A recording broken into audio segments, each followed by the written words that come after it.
Et si tout commençait par vos intestins? Bonjour, c'est Sandy Rakout-Firing. Je suis nutritionniste holistique et naturopathe. J'ai appris avec un institut international british et indien. Aussi, je suis malade chronique, asthmatique et hypersensible aux reins allergiques. Les études que j'ai faites sont motivées par mon cas. Voilà. Je vais répondre à 3 questions clés sur la santé intestinale, son lien avec votre bien-être et comment l'améliorer. Restez jusqu'à la fin.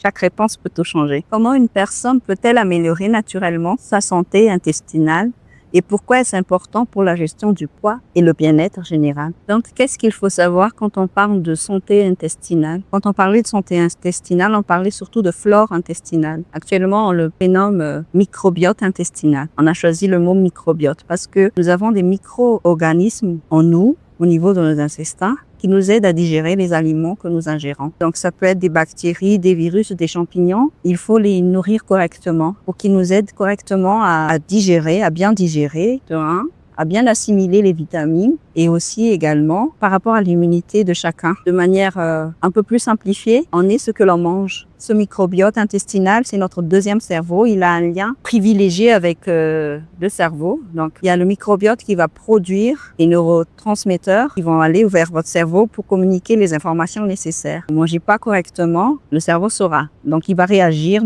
en conséquence. Il sera stressé, il sera anxieux, il sera aussi fatigué parce que nous ne mangeons pas correctement. Ça se verra également au niveau de notre corps. Prise de poids ou perte de poids inexpliquée. C'est très important par rapport à la gestion de notre poids. Quand on parle de santé intestinale, il faut aussi penser un peu plus loin, donc la santé holistique en gros, parce que nous sommes tous faits de corps, d'émotions et de nos pensées. Donc il faut considérer les 3 à la fois, à chaque fois. Donc à chaque fois que nous mangeons quelque chose, il faut savoir que ça va impacter sur ces 3 points clés. Donc il faut bien nourrir ces petits organismes que nous avons pour avoir la meilleure santé possible.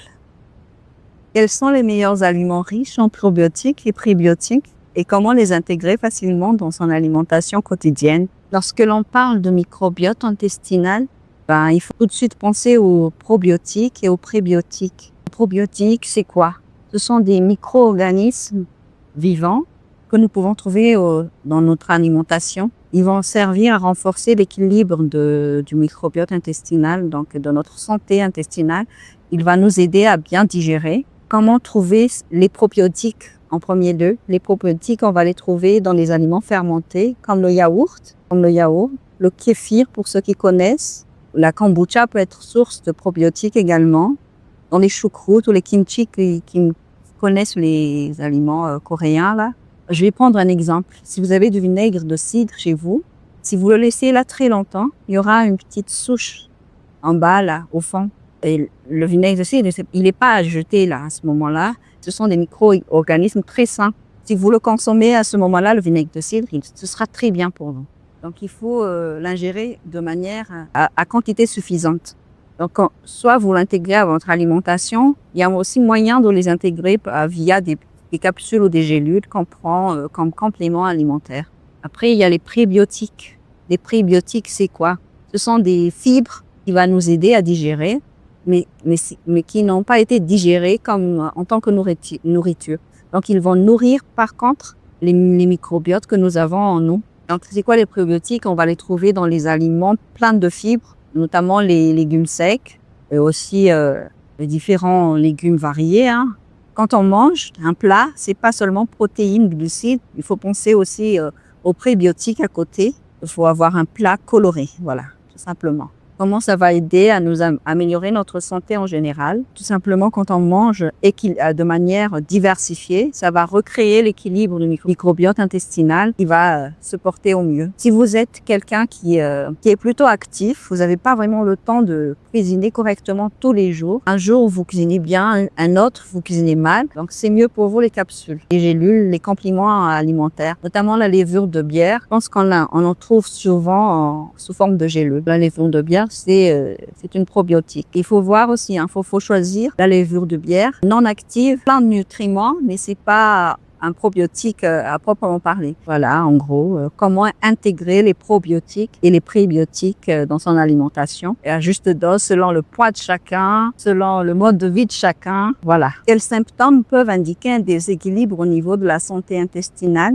et que peut-on faire pour y remédier naturellement? On va noter 4 principaux symptômes. Ce sera digestif, les symptômes liés à l'immunité. Il y aura aussi les symptômes cutanés que l'on pourra avoir de l'extérieur. Il y a aussi les symptômes liés au mental. Donc, on va les aborder petit à petit. Les symptômes digestifs, c'est les plus faciles à reconnaître. Donc, ça peut être de la diarrhée, la sensation avoir des reflux acides. Ça peut être aussi la constipation, tout simplement. Donc, le corps nous fait signe qu'il va mal. Voilà. Il y a aussi les symptômes liés à l'immunité. Donc, quand l'immunité baisse, il y a aussi les inflammations qui vont être un peu plus récurrentes pour chacun, parce qu'on n'a pas assez de force pour se battre contre. Donc, notamment, c'est surtout, le plus souvent, c'est la fatigue chronique. Il y a aussi des inflammations urinaires, des problèmes d'irritation quand on va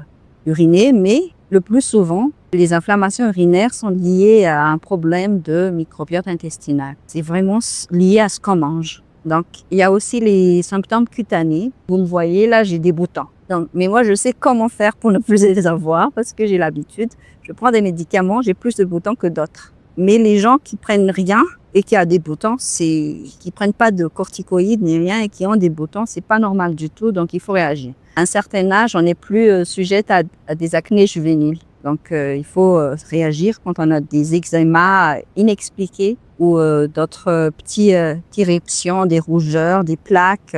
Des fois, on pense directement, je suis allergique. Mais cette hypersensibilité inexpliquée, des fois, on n'est pas dans un terrain allergique du tout. Donc, des fois, on trouve des enfants, ils mangent les junk food là. Donc, quand ils les ingèrent, ils ont des plaques, des rougeurs. On parle d'allergie. Là, on parle d'inflammation surtout. Parce que y a le corps qui fait signe que c'est pas bon pour lui. C'est pas bon pour lui. Il y a la santé intestinale qui nous fait signe que c'est pas bon pour lui. On va parler aussi des symptômes liés au mental. Le microbiote, ce sont des micro-organismes vivants. On mange tout le temps sans dormir. On se réveille. Lui non plus, il va pas dormir. Donc, on aura des problèmes de sommeil. On sera fatigué. Mentalement, c'est ingérable. Si on dort mal aujourd'hui, demain matin, on sera tout le temps irritable, fatigué. On n'aura pas la bonne concentration nécessaire. Tout est lié à notre intestin. C'est vraiment un organisme important dans notre vie. Pourquoi le bien-être en général? Tout n'est pas question de poids. C'est une question d'équilibre. Équilibre de poids, mais aussi entre la tête, les émotions et ce qu'on mange habituellement. D'habitude, nous, quand on regarde un plat, on est content rien qu'à le voir. Donc, il faut aussi penser que c'est l'inverse aussi est valable, que quand on ingère quelque chose qui ne va pas à notre santé intestinale, il fait signe au cerveau qu'il y a quelque chose qui va mal. Il faut être à l'écoute de soi. Est-ce que ces petites réactions-là que je vois pas, en gros, est-ce que c'est normal? Il faut être à l'écoute. Pour moi, par exemple, ce sont les boutons là apparaissent à cause de mes médicaments, mais je reconnais les mauvais boutons. Par exemple, durant les fêtes, j'ai mangé plus de chocolat, donc j'ai des boutons qui sont liés au chocolat. Et bizarrement, ces boutons-là sont différents. Donc le corps, il faut vraiment être à l'écoute de notre corps parce que chacun réagit différemment. Par exemple, là, ici, s'il y a quelqu'un à côté qui a tendance plus à perdre du poids et a du mal à en gagner, et à côté, il y a quelqu'un qui a tendance à en gagner plus qu'à perdre. Donc voilà, chacun a son propre équilibre, chacun a ses propres symptômes, donc chacun doit être à l'écoute. Maintenant, nous savons que ces symptômes peuvent être digestifs, peuvent être cutanés, peuvent être liés à l'immunité, donc ces petites irritations que nous avons, ces problèmes urinaires, ces anxiétés inexpliquées. On parle de up et down souvent sans diagnostic. Des fois, c'est tout simplement lié à ce qu'on mange. Voilà. Donc, prenez bien soin de vous et prenez bien soin de vos intestins et inversement, ils vont prendre soin de vous. Merci d'avoir regardé et à vous de passer à l'action.